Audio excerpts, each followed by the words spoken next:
La casa no estaba vieja, estaba cediendo. Cada noche crujía un poco más, como si la tierra bajo sus pies estuviera decidiendo cuándo soltarlas. Allí vivía una abuela con sus nietos, no porque eligiera quedarse, sino porque nadie volvió por ellos. El peligro no era una idea, era visible, las paredes abiertas, el techo vencido, el suelo húmedo bajo las camas. El pueblo lo sabía, pasaban, miraban y seguían.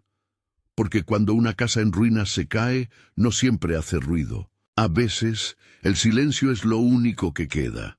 Y esa fue la noche en la que el miedo dejó de ser invisible. La casa se inclinaba hacia el barranco, como si, a fuerza de años y negligencia, hubiera decidido seguir la gravedad hasta desaparecer. Desde la cuesta del pueblo se distinguían las tejas partidas, el vidrio empañado de una ventana que ya no cerraba bien, y el humo perezoso que, cuando el viento era bondadoso, salía de un hueco junto a la cocina. Concepción se abrazaba a sí misma más por costumbre que por frío. La espalda encorvada era un mapa de trabajos, partos y pérdidas que nadie se detenía a leer. A su lado, Antonieta, que apenas tenía 11 años, metía los dedos en el bolsillo de una camisa remendada y miraba el barranco con una seriedad que a veces parecía demasiado vieja para su cara. Josefina, la más pequeña, dormía envuelta en una manta que olía a cecina y a sol. Su respiración era un tamborito tranquilo en medio del viento que atravesaba la casa. El barranco no era un simple accidente del terreno. Era una línea en la que la tierra se había roto, y los años habían hecho su trabajo con una paciencia cruel. Cuando llovía, el borde susurraba peligrosamente, y la gente del pueblo se quedaba en la plaza a mirar, con las manos cruzadas y las bocas apretadas, sin atreverse a hacer nada. Algunos decían que la casa se sostenía por un milagro, otros que el coronel Faustino Machado había preferido ponerla ahí para demostrar que hasta las ruinas podían pertenecerle. Nadie esperaba a Concepción en la puerta. Ella no había esperado nunca que la miraran de frente desde la plaza. Aceptó la choza porque el coronel, en un gesto que olía a nadie sabe qué favor, había ofrecido el terreno a cambio de que la familia no lo reclamara por deudas viejas. La oferta tenía la forma de generosidad, pero el filo de la amenaza. El poder no perdona la deuda moral con facilidad. Concepción lo entendió cuando el coronel habló con esa voz baja que domina el aire, y lo maldijo en silencio sin atrever a pronunciar su nombre. La primera noche en la casa inclinada las tejas dejaron pasar el viento como un colador. La lamparina, colgada en el centro, lanzaba una luz inquieta que transformaba las paredes en sombras conocidas.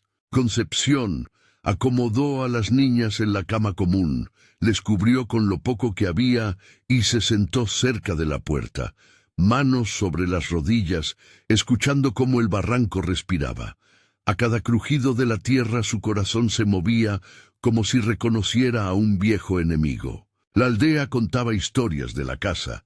Unos guardaban distancia por superstición, otros por lo que representaba, un pedazo de tierra que el coronel había regalado para quitárselo de encima. La comunidad miraba con recelo porque el favor del rico suele venir acompañado de contratos invisibles. Concepción lo sabía bien, la dignidad no siempre se compra y la dependencia es una cuerda que ahorca despacio. Los días se llenaron de tareas pequeñas y obligatorias. Bajar al pozo antes del alba, encender la lamparina y comprobar que la jarra del agua no tuviera sedimentos, remendar las botas, preparar el atol para Josefina. El pozo estaba a media hora, un camino de polvo que hacía eco en la lengua seca de la gente. Allí se cruzaba con Hermenildo, el mercader ambulante que traía a la plaza azúcar, clavos, cuerdas y de vez en cuando noticias de fuera. Hermenildo conocía precios y nones. Su mirada sabía cuánto podían aguantar unos zapatos y cuánto ganas tenía una vecina de cambiar la verdad por pan. Concepción y las niñas aprendieron a medir sus gastos en detalles: qué lana coser primero, qué herramienta reparar y qué alimento ahorrar para días de lluvia. Había una escuela improvisada, donde Antonieta empezaba a llevar apuntes con una letra que a veces se le cerraba en los nombres largos. Josefina, por su parte, tenía la costumbre de hablar con los animales que aún pasaban por la orilla del barranco como si fueran parientes lejanos. La vida cotidiana, en su insistencia, era la forma más certera de resistencia. A mitad de la semana, en la plaza, el rumor se movía con sabores amargos. El coronel había organizado una pequeña fiesta para anunciar la venta de lana de su hacienda y muchos iban a ofrecer dinero por migajas de su sobra. Se decía que Marcelino Bastos, el dueño anterior de la casucha, había muerto con pocas certezas y un rumor de deuda. Algunos recordaban que Marcelino, en vida, tenía un humor recio y guardaba secretos en latas enterradas bajo las tablas del suelo. Esas historias se cuentan en voz baja, como si pronunciarlas en alto pudiera invocar a la tierra. Antonieta fue quien primero lo vio, una piedra que no era piedra del todo. Jugaba cerca del borde con Josefina, excavando por curiosidad una pequeña alcoba donde las raíces estaban sueltas. Entre la tierra, algo brilló bajo el sol. Una lata abollada, cubierta de barro, con la tapa corroída por el tiempo. Antonieta la sostuvo como si fuera un tesoro hallado en una isla. Cuando corrió hacia la casa con la lata entre las manos, Josefina la seguía, dando saltos, sin comprender la cara que Concepción puso al abrirla. Dentro habían monedas, no muchas, pero suficientes para que la luz de la lamparina pareciera diferente por un rato. También había algunas piezas pequeñas de alhajas, quizá botones con pedrería, o un broche que había sido de alguien que antes vivió allí. Concepción miró el contenido con la sensación de que un ruido secreto se había desatado dentro de ella. El hallazgo era una puerta que se abría sobre decisiones que no quería tomar. Declararlo y enfrentar las consecuencias, ocultarlo y usarlo sin que nadie supiera. El miedo apareció sin ceremonias. No era una imagen abstracta, era la memoria de la voz grave del coronel, era el eco de cómo las autoridades locales solían responder a los débiles. Concepción pensó en las noches en que Marcelino maldecía a la lluvia, en cómo alguien había sospechado siempre que bajo la casa había, tal vez, más de lo que las cuentas mostraban. La posibilidad de que alguien, al saber, viniera a reclamar o a desalojarlos por no ser dueños verdaderos de la tierra, la dejó helada. Había razones prácticas para callar, había razones morales también. Esa noche, cuando las niñas ya dormían, Concepción sacó la lata a la mesa y contó las monedas sobre la madera. Cada una hizo un sonido distinto, metálico y seco. Ella colocó las piezas en grupos, unas para comida inmediata, otras para reparar la puerta que cedía y con el resto una idea prudente: comprar sacos de arena para apuntalar la base que empezaba a ceder sobre el barranco. No podía permitirse gastar en lujos. La casa pendía de decisiones pequeñas y calculadas. Sin embargo, aún en la prudencia, el alma la retorcía. Ocultar algo encontrado en la tierra de otro siempre sería una sombra en su manera de ver a sus nietas. La decisión se templó en la necesidad. Concepción no creyó por un momento que su acto fuera heroico. Lo aceptó como un bostezo necesario. Tenía que alimentar a las niñas, proteger el lugar que, aunque inclinado, era lo único que tenían. Hizo cuentas en voz baja, frotándose las manos para calentar los dedos. Vendió una moneda a Hermenildo por un precio bajo. El mercader dejó caer la plata sobre la mesa y preguntó solo lo imprescindible. Concepción explicó que era para una reparación, sin más. El intercambio fue rápido, compartido con una culpabilidad silenciosa. Cada venta discreta era un ladrillo puesto para evitar un golpe mayor. Las mejoras fueron modestísimas al principio. Un travesaño nuevo, sacos con arena colocados a la base, una pared cubierta de barro adicional para sujetar la madera que se inclinaba. Antonieta aprendió a clavar. Josefina llevó piedras pequeñas para tapar un hueco. A la gente del pueblo le llamaba la atención que poco a poco la choza se viera menos derrotada. Algunos comentaban que quizá Marcelino había tenido más que de lo que se suponía. Otros murmuraban sobre el destino de quien encontrara tesoros en casas que nadie quieren. Los ojos del pueblo eran una mezcla de curiosidad y cálculo. El coronel, desde su casa de mampostería en lo alto, parecía no intervenir. Su presencia se sentía como una sombra que regulaba las acciones ajenas por el simple hecho de estar ahí. Hablaba en la taberna con quienes considera aliados, escuchando y soltando palabras que dejaban inquietud, como quien sugiere que vigila sin hacer ruido. La ley, en ese rincón del mundo, era más una confidencia que un amparo. La gente sabía que las figuras de autoridad podían decidir con gestos mínimos. Fue entonces cuando Vicente Bastos apareció en la vereda como una figura que traía otro viento. No vino con carteles ni con historias grandilocuentes. Su llegada fue tan simple como una carreta que se detiene y unos pasos que se acercan. Se decía que era pariente de Marcelino, un sobrino que había pasado por la ciudad y volvió con manos curtidas y ojos cansados. Llevaba consigo herramientas y una manera de hablar que parecía medir las palabras antes de entregarlas. Nadie en el pueblo lo trató con afecto inmediato. Los forasteros no acumulan confianza por reflejo, la ganan con actos. Vicente se acercó a la casa inclinada con un paso que no fingía ni humillación ni arrogancia. Se detuvo en la puerta y miró el barranco con el mismo respeto que mostraba Concepción. «Buenos días», dijo sin alardes. «Me llaman Vicente. Vengo por Marcelino». Concepción lo miró con recelo. Tenía la costumbre de no creer en las historias de parentesco que traían papeles invisibles. Vicente dejó su herramienta en el suelo y ofreció sus manos, que eran grandes y tenían cortes finos, como si fueran mapas de otras manos. No habló de dinero ni ganó la atención del coronel. Habló de trabajo. Propuso, con una humildad calculada, ayudar a apuntalar la casa, a mover sacos, a traer listones.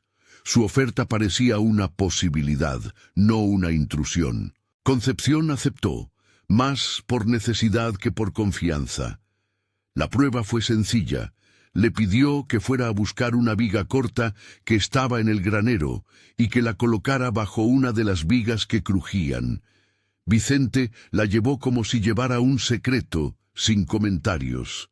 Trabajó con cuidado, midiendo la inclinación del suelo con los ojos. No habló de latas ni de monedas, no preguntó por documentos. El silencio de su trabajo era una forma de pacto sin palabras. Mientras tanto, los rumores en la plaza tomaban otras formas. Unos aseguraban que habían visto a Antonieta con una bolsa más decente. Otros, más maliciosos, afirmaban que la casa olía a perfume en las noches. Los comentarios eran cuchillos con filo fino. Concepción se volvía más cautelosa. Cada sonrisa recibida se pagaba con el interés que el pueblo demandaba. El que algo mejorara en su casa era una señal para curiosos y para aquellos que siempre quisieron que el poder mostrara sus dientes. La gente hablaba. Hablar es, a veces, un modo de presionar.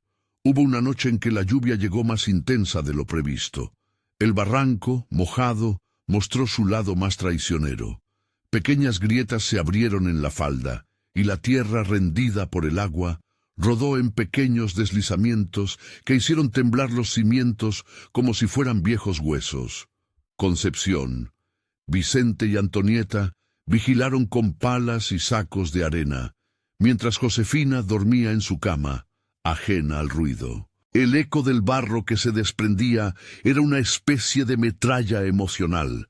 Cada piedra que bajaba llevaba consigo el pasado y la incertidumbre.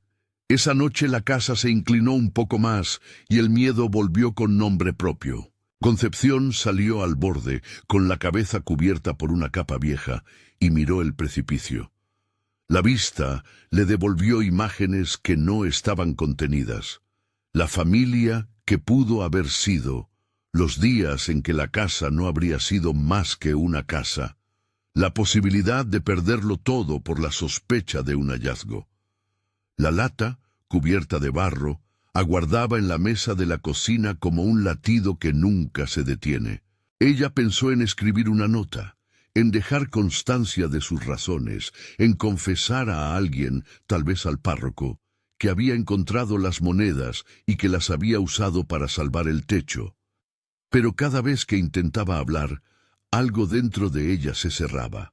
No era solo miedo a la represalia, era el conocimiento de las pocas manos que quedaban para sostener a sus nietas.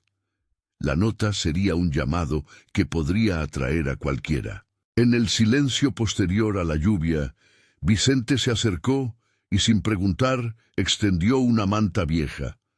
No hablaban de la lata. Había en su gesto una comprensión elemental, no compasiva ni condescendiente, sino de pragmática solidaridad. Concepción lo miró, y por primera vez desde que alguien le había ofrecido la casa, pensó que quizá no estaba totalmente sola. Pero la duda siguió siendo una compañera implacable. Vicente podría ser aliado o representación de otra clase de peligro. Todo en aquel lugar pendía de la elección. Los días siguientes estuvieron llenos de esfuerzos que no se ven en el origen de una historia.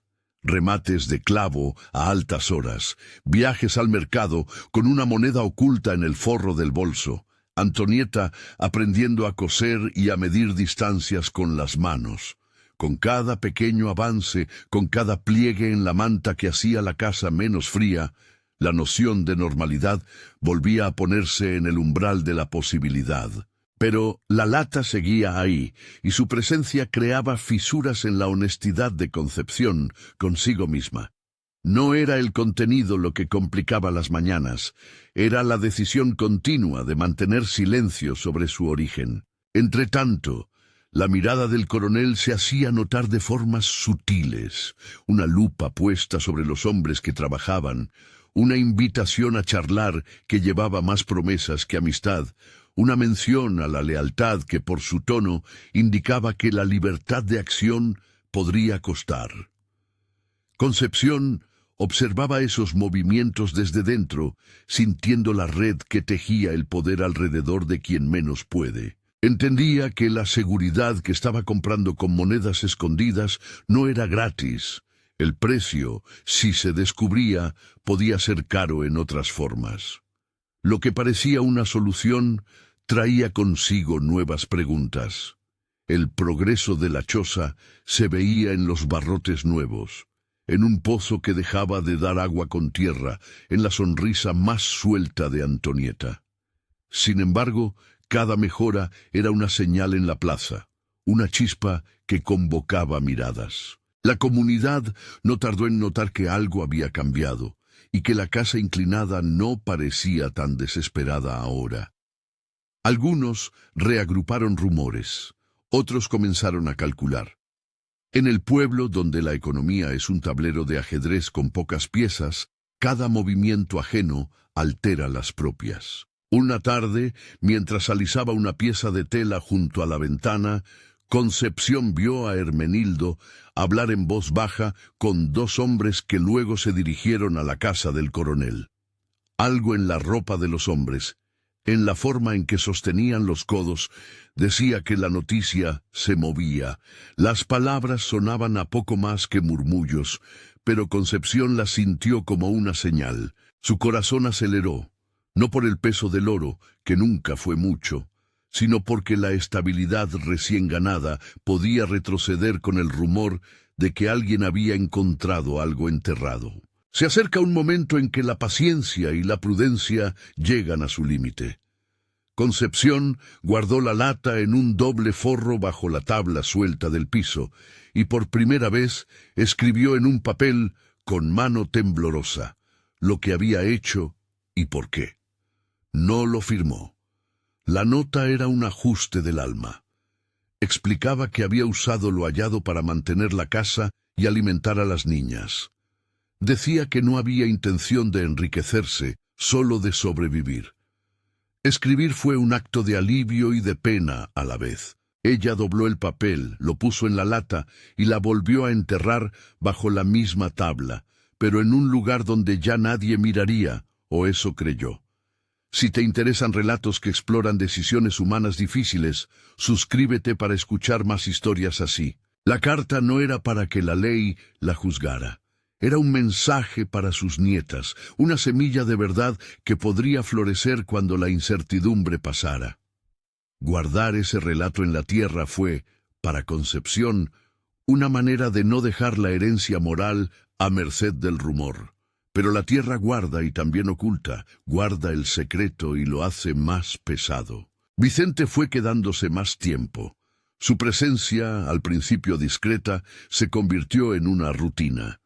Llegaba al amanecer, ayudaba en el pozo, ataba sacos, se movía con rapidez entre las sombras del barranco. No hablaba de por qué había vuelto. A veces nombraba a Marcelino con un respeto que sonaba a nostalgia. Su mano era firme al sujetar las vigas y sus ojos, cuando miraban a Antonieta, parecían medir la posibilidad de promesas rotas. Concepción, por su parte, lo observaba como se mira el pronóstico de la tormenta, con atención, sabiendo que se acerca y que no siempre es previsible. La aldea empezó a dividirse en quienes pensaban que la familia merecía respeto y en quienes creían que alguien debería investigar la procedencia de las mejoras. No hubo un choque abierto. Los pueblos raramente se rompen de golpe. Se rompen en silencios, en visitas que no se hacen, en amistades que se enfrían. La señora del molino cambió la frecuencia de las visitas. Un muchacho dejó de saludar en la vereda.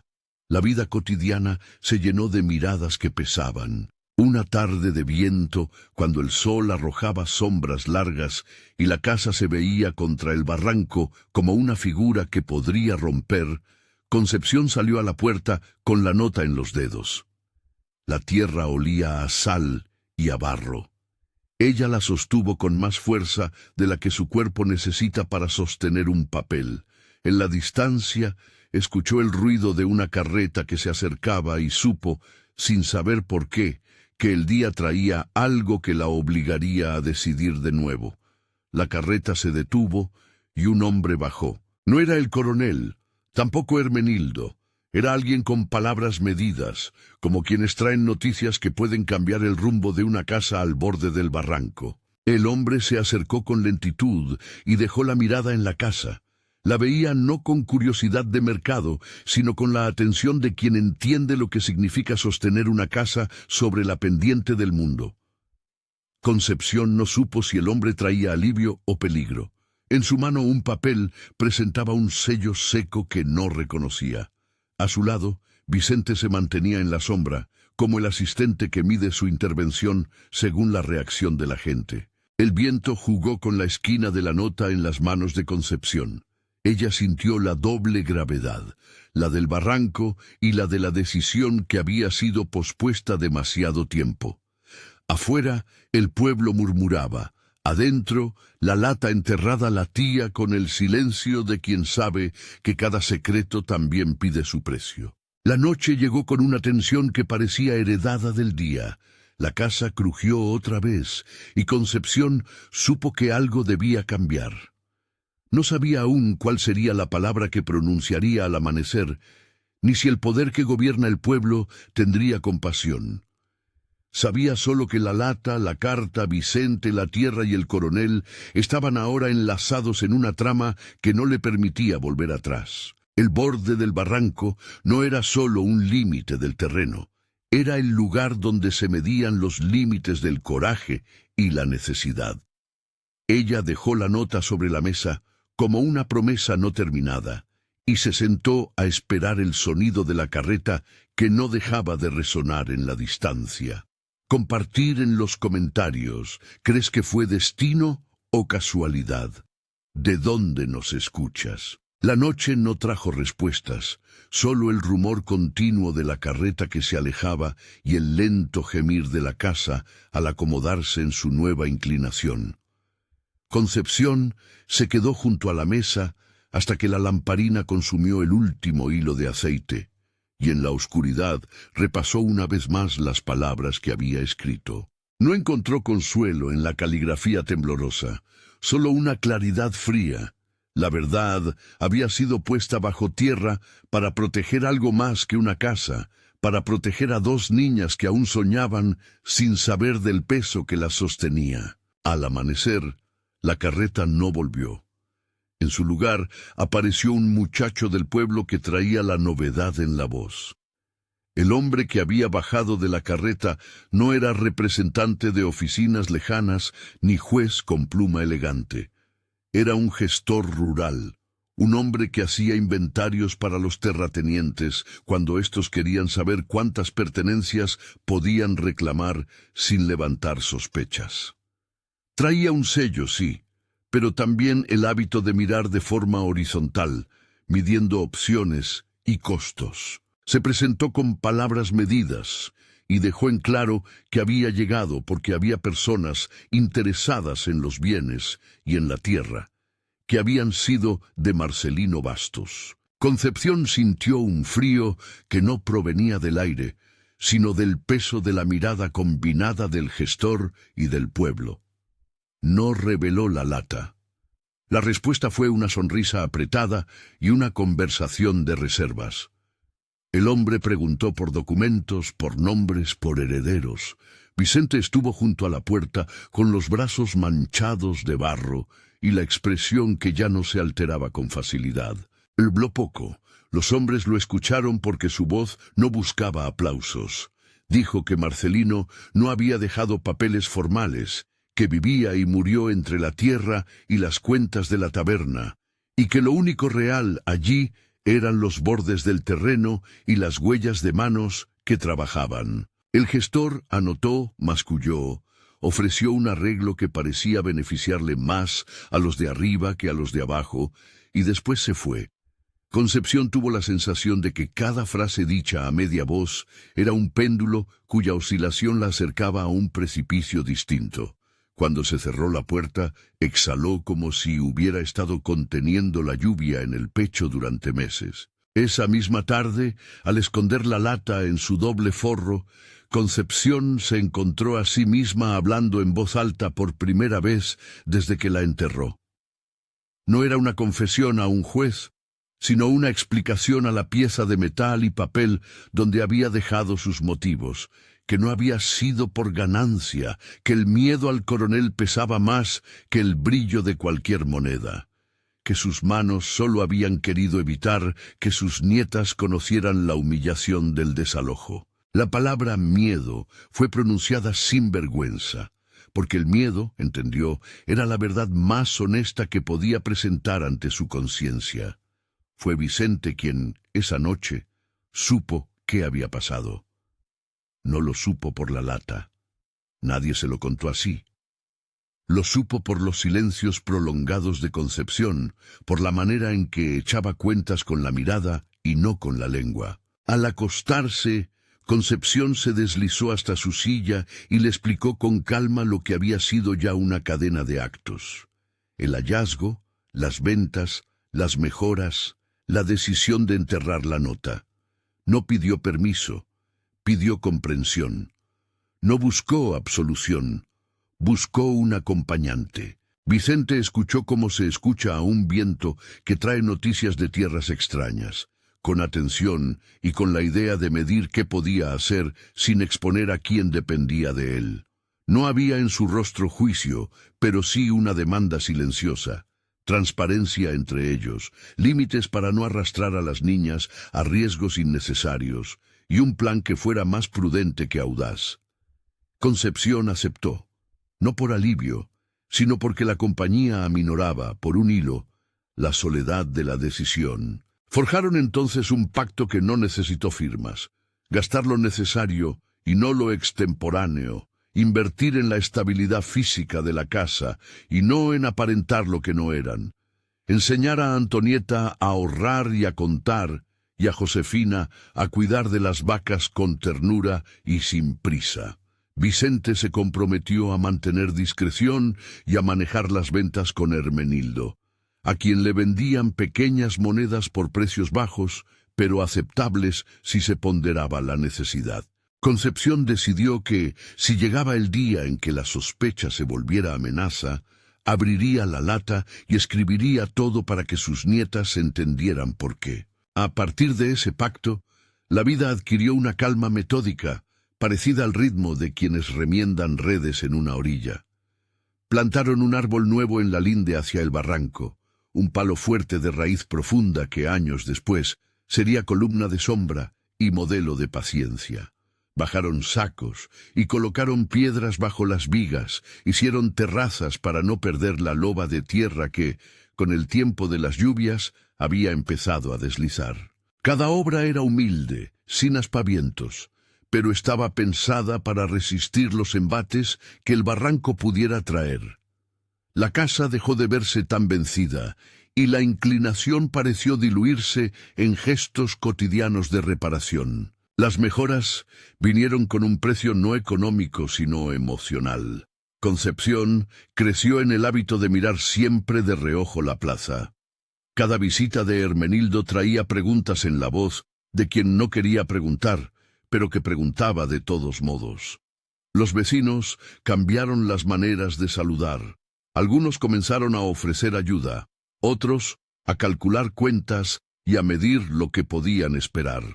El movimiento del pueblo se convirtió en un flujo que ella debía surfear con prudencia. Los inviernos trajeron noches en que la casa crujió tanto que parecía querer romper en dos. En esos instantes, la lata era una sombra presente bajo las tablas, una certeza muda. En un invierno particularmente duro, cuando el arroyo creció y la lluvia golpeó con furia el costado del barranco, la casa cedió de nuevo. Una pared se deshizo en parte y las vigas se encogieron con el agua. Fue una emergencia colectiva. Vicente, Concepción y Antonieta trabajaron sin descanso. Las manos del pueblo aparecieron, algunos con sacos, otros con palas. Se habló poco del origen del dinero que permitía comprar más sacos.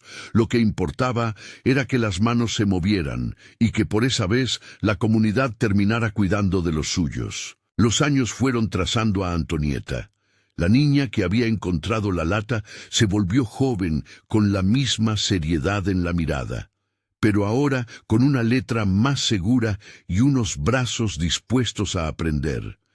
Se convirtió en la primera de su familia en asistir a la escuela con cierta regularidad.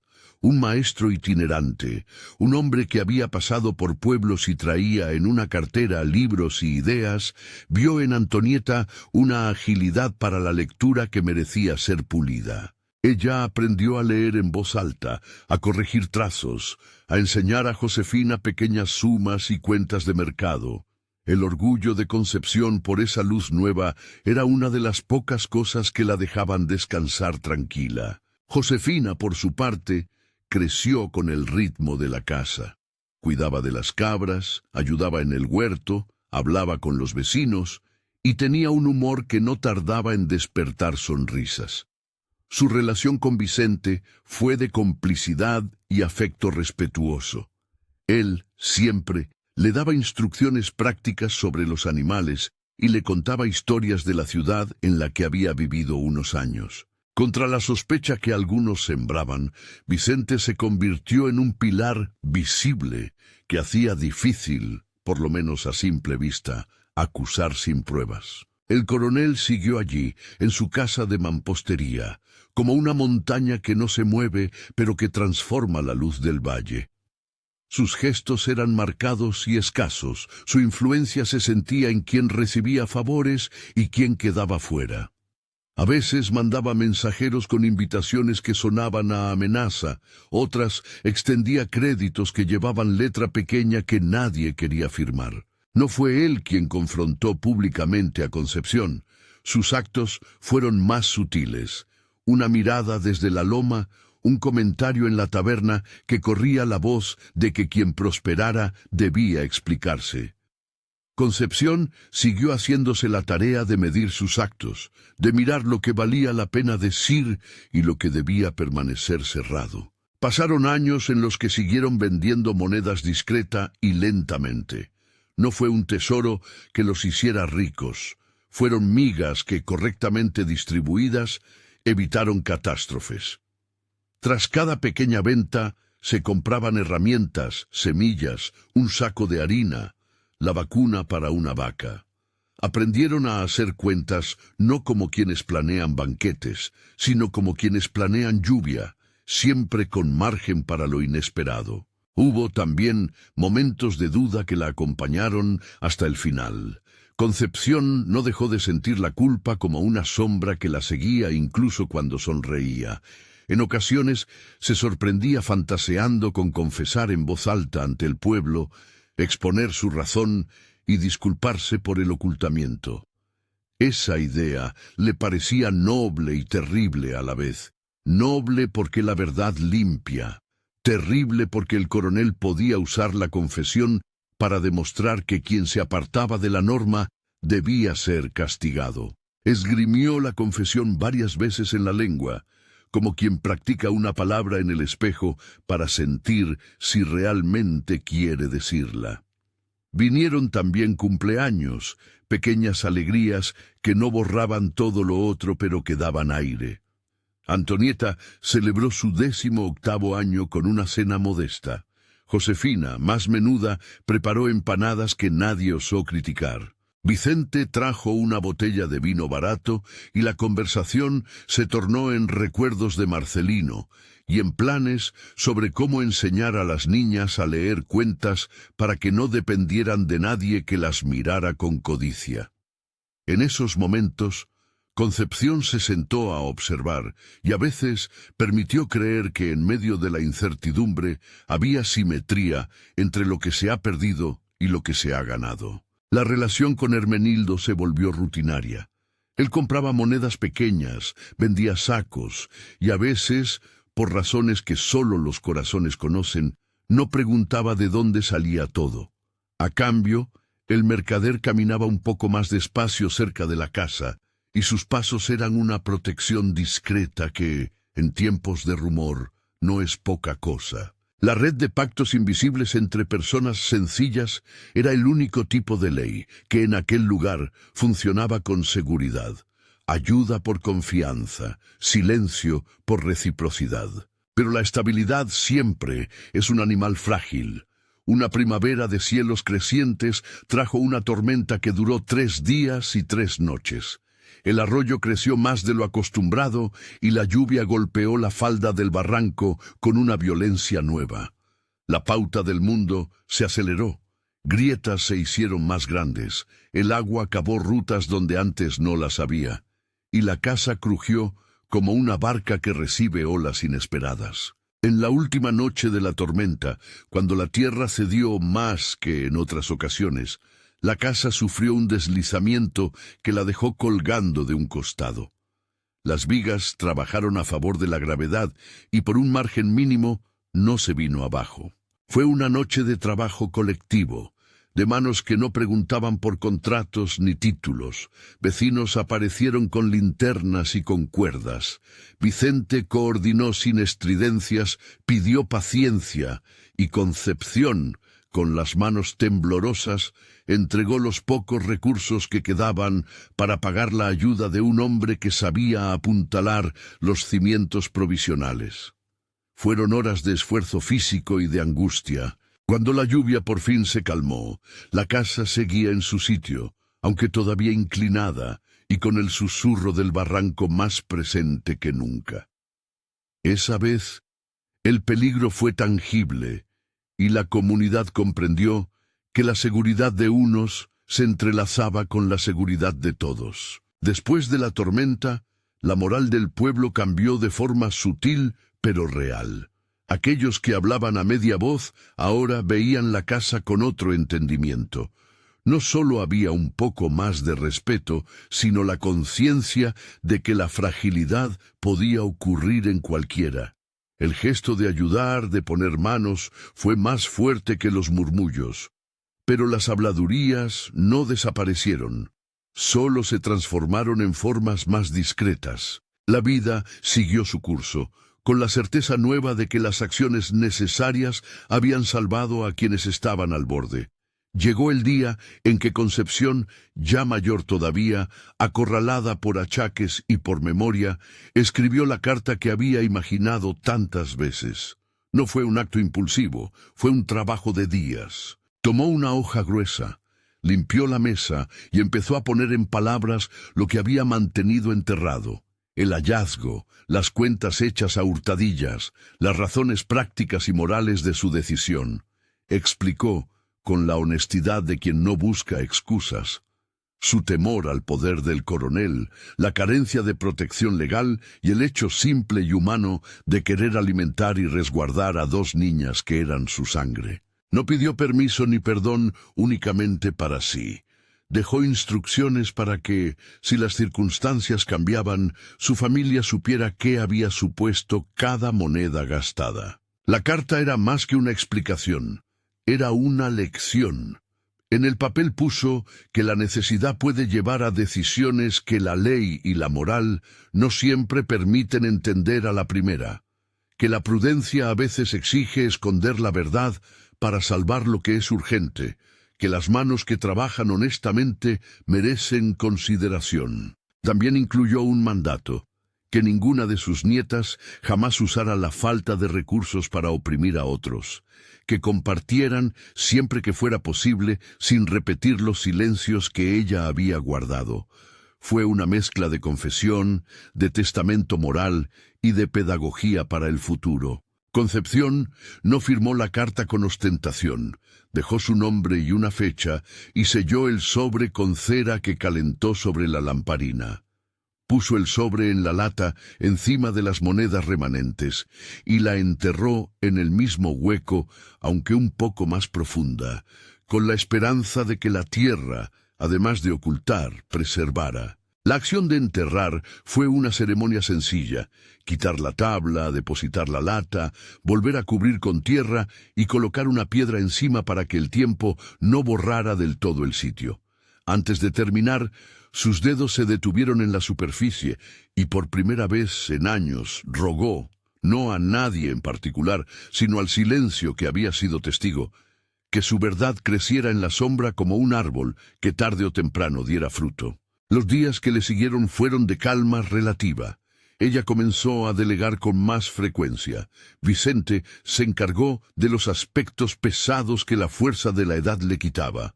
Antonieta enseñaba a los niños del pueblo y Josefina cuidaba del corral. La casa, aunque todavía con un ángulo que denunciaba su pasado, mantuvo a la familia junta. Concepción iba perdiendo fuerzas, pero ganando una serenidad que nació de tenerlo todo dicho y guardado en lugar de estar siempre a merced de la incertidumbre. No hubo, por suerte ni malicia, una autoridad que señalara la casa y exigiera cuentas de inmediato. La ley en ese rincón seguía siendo una sombra que circulaba según conveniencias. El coronel continuó en su loma con su dominio tenue y su presencia siguió influyendo en la conducta de los demás. Pero el pueblo había aprendido a ayudar cuando la humanidad lo demandaba. Eso no eliminó la sensación de que la justicia oficial rara vez se alinea con la necesidad. Al llegar la última estación de Concepción, su cuerpo cedió con la misma dignidad con la que había vivido, sin ruido, con la compañía de los suyos. No pidió un lecho amplio ni grandes visitas. Pidió que la casa quedara en manos de quienes la habían cuidado con paciencia. Murió en una madrugada en que el cielo anunciaba lluvia y el barranco parecía respirar con calma. Cuando su último aliento se deslizó entre las vigas, lo hizo como quien suelta una cuerda que se ha sostenido mucho tiempo, con el sentimiento de haber cumplido lo imprescindible. El entierro fue humilde. La gente que había ayudado acudió con respeto. Algunos llevaron flores silvestres, otros solo el silencio que acompaña a quienes han visto el trabajo y el cansancio. Vicente se quedó un rato más. Sostuvo la mano ya fría de Concepción, y por ese gesto simple se sintió el cierre de un capítulo. No hubo juicios estruendosos ni aplausos. La despedida fue la que debía ser, humana y sobria.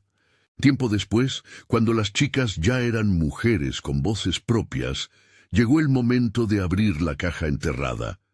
No fue un acto impulsivo. Hubo una conversación familiar decidida por ellas mismas.